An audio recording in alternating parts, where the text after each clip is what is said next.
हाय नमस्ते welcome to मारा media నేను మీ కేఆర్ టైటిల్ చూశారు కదా ఓల్డ్ ఏజ్ హోమ్ గా ఏపీ కాంగ్రెస్ కొంపలో ఖాళీగా ఉండే వాళ్ళకు కండువాలు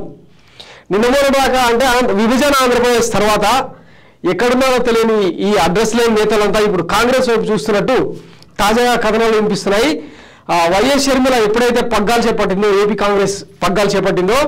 అప్పటి నుంచే వీళ్ళను అంటే అటు ఇటు కానీ అదేదో సామాన్యం ఉంటుంది కదా పుట్టింటోడు తరిమేశాడు కట్టుకున్నోడు వదిలేశాడన్న చందంగా ఇప్పుడు అంటే వచ్చే ఎన్నికల్లో జనసేన టీడీపీ కూటమిలో వీళ్ళకి ఎట్లాగో టికెట్లు రావు వైసీపీ ఎట్లాగో ఆదరించదు అంటే ఇవన్నీ ఆల్రెడీ ఫ్లోట్ అయి ఉన్నాయి ఈ నేపథ్యంలో అంటే ఎటు కానీ అంటే ఏ వైపు కూడా మొగ్గు చూపలేని నేతలంతా ఇప్పుడు కాంగ్రెస్ కండువ కప్పుకునేందుకు సిద్ధమవుతున్నారు అన్నది ఈ కథనం సారాంశం అనమాట వైఎస్ షర్మిల ఎప్పుడైతే పగ్గాలు తీసుకున్నారో అప్పటి నుంచే కాంగ్రెస్ కు ఊపు వచ్చిందని కలరింగ్ ఇచ్చే నేపథ్యంలో ఇక ఎక్కడెక్కడో ఇంట్లో అంటే కొంపలో కూర్చున్న వాళ్ళందరికీ కాల్స్ వెళ్ళి వాళ్ళకు కండువాలు కప్పే కార్యక్రమం దిగ్విజయంగా సాగుతున్నట్టు కథనాలు వినిపిస్తున్నాయి ఈ రోజు కూడా వైఎస్ షర్మిల ఉరవకొండలో ఒక కార్యక్రమం చేపట్టింది అక్కడ కొంతమంది స్థానిక నేతలకు కాంగ్రెస్ కండువాలు కప్పడం కొంత ఆసక్తికరంగా మారింది ఈ నేపథ్యంలో వీరశివారెడ్డి వరదరాజు రెడ్డి డిఎల్ రవీంద్రారెడ్డి ఇట్లాంటి నేతలందరినీ షర్మిల కాంగ్రెస్ లోకి తీసుకొచ్చేందుకు విశ్వ ప్రయత్నాలు చేస్తున్నట్టు సమాచారం అందుతుంది మొన్న కొత్తగా పార్టీ కండువ కప్పుకున్న వెంటనే అనకాపల్లి మాజీ ఎంపీ కొనతాల రామకృష్ణన్ కూడా పార్టీలోకి ఆహ్వానించేందుకు షర్మిల ప్రయత్నించారు కానీ ఆయన మొహం మీద డోర్లు వేసినట్టు కథనాలు వినిపించినాయి ఈ నేపథ్యంలో వృద్ధ జంబూకాలంతా అంటే పాత కాపులంతా ఎవరైతే వైఎస్ మీద అభిమానంతో మెలిగారో వాళ్ళంతా ఇప్పుడు కాంగ్రెస్ పార్టీ కండువ కప్పుకునే అవకాశం ఉన్నట్టు తెలుస్తుంది ఇకపోతే అంటే వీళ్ళందరూ వస్తే కాంగ్రెస్ బలోపేతం అవుతుందా అంటే ఏముండదు ఎందుకంటే వీళ్ళంతా చాదస్తం రాద్ధాంతం తప్పిస్తే పార్టీని బలోపేతం చేసే అడుగులు ఏమాత్రం పడవన్నది రాజకీయ వర్గాల్లో జరుగుతున్న చర్చ ఎంతసేపు ఉన్నా అంటే వాళ్ళ జీవిత చరమాంకంలో వైరాగ్యంతో కూడిన వ్యాఖ్యలు చేయడము లేదంటే మాకు ఒక యంగ్స్టర్ అయిన షర్మిల మమ్మల్ని గైడ్ చేయడం ఉంటున్న ఉద్దేశం తప్ప అక్కడ ఊదిగాలదు పీరు లేదని తెలంగాణలో ఒక సామెత అనమాట అట్లాంటివే ఏపీ కాంగ్రెస్ లో కూడా జరిగే అవకాశం ఉందన్నది టోటల్ గా కంక్లూజన్ ఇక 2014లో రాష్ట్ర విభజన తర్వాత భూస్థాపితమైన కాంగ్రెస్ పార్టీ 0.5% ఓటింగ్ తో కనుమరుగైంది ఆ తర్వాత మొదటి ఎన్నికల్లో కొద్దిగా పెంచుకొని 0.75 వరకు 71% వరకు గెయిన్ చేయగలిగింది ఈసారి అంటే షర్మిల పగ్గాలు చేపట్టడంతో 1.5% వరకు ఆ పార్టీకి ఓటు బ్యాంక్ పెరిగే అవకాశం ఉంటుందన్న సర్వేల అంచనాలు ఎంతవరకు నిజమవుతాయన్నది చూడాలి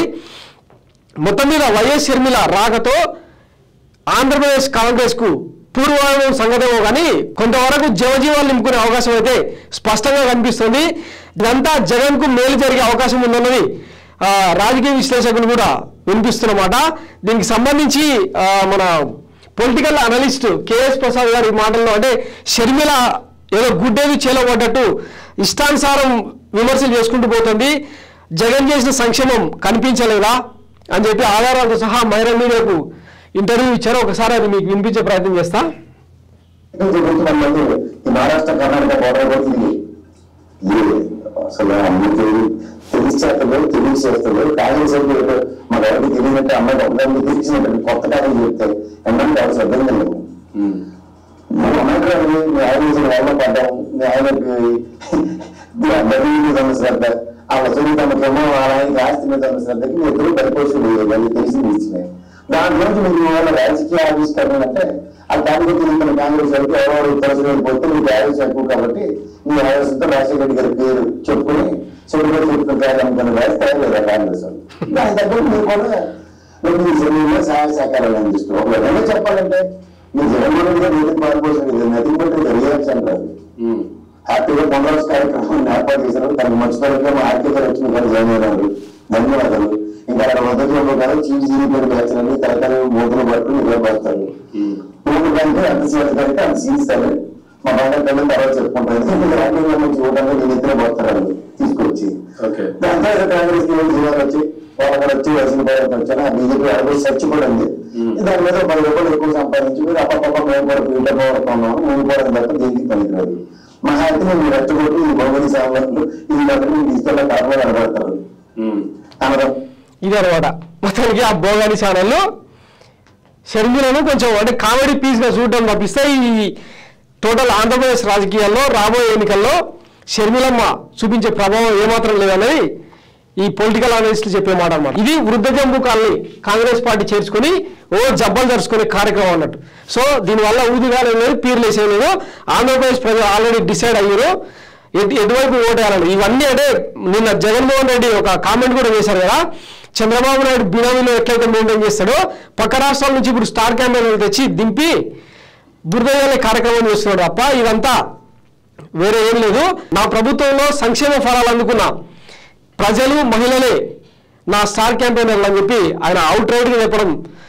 విశేషం. సో ఈ నేపథ్యంలో రాబోయే తీర్పు ఎట్లా ఉంటుంది, అసలు ఈ తీర్పు తర్వాత కాంగ్రెస్లో చేరబోతున్న ఈ నేతలందరి పరిస్థితి ఏంటనేది